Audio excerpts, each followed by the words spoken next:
Ça fait 7 ans maintenant que nous avons décidé donc de venir présenter le nouveau millésime des vins de la Sainte-Victoire, ici au cœur de la ville de Marseille, avec évidemment comme ambition, vous le comprenez bien, d'investir les plus belles tables de la ville. Alors c'est quand même tout un symbole, la Sainte-Victoire qui se déplace à Marseille, la Sainte-Victoire qui rencontre la Bonne Mère, c'est magnifique.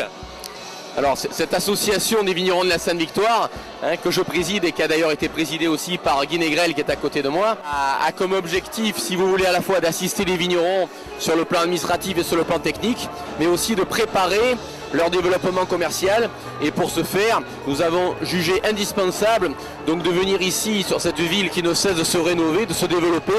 Et puis avant tout, je dirais, pour résumer, que si nous pouvions être, nous vignerons de la Sainte-Victoire, un trait d'union entre Aix et Marseille, ça serait parfait.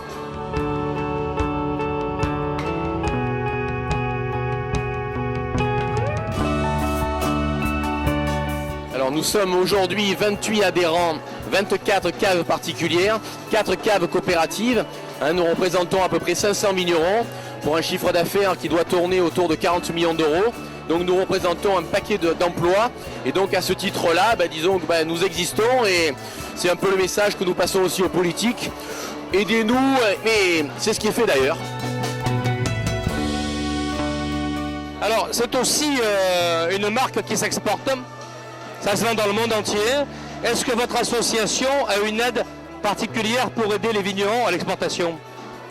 Alors non, nous n'avons pas d'aide particulière à l'exportation, même si effectivement, comme vous le faites remarquer, nous exportons aujourd'hui nos vins de la Sainte-Victoire dans 40 pays du monde, et ce qui est d'ailleurs assez extraordinaire, en sachant quand même que nous sommes avant tout une structure de petites entreprises de type artisanal ou de petites PME, et ce qui montre bien qu'on n'est pas obligé d'avoir 250 employés et d'être une grosse PME à l'allemande pour pouvoir exporter.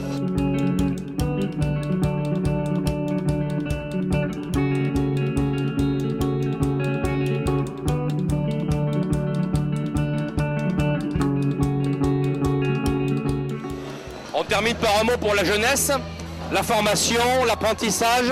Vous avez, je crois, un message pour les jeunes. La viticulture, ce sont des métiers qui sont ouverts à tous les âges. Est-ce qu'aujourd'hui, vous avez la volonté d'amener de nouvelles vocations parmi vous ? Mais d'abord, nous avons le plaisir de voir aujourd'hui des jeunes vignerons s'installer de nouveau en Provence, même si le problème de l'accession au foncier reste évidemment important. Mais les jeunes s'installent parce qu'ils y croient.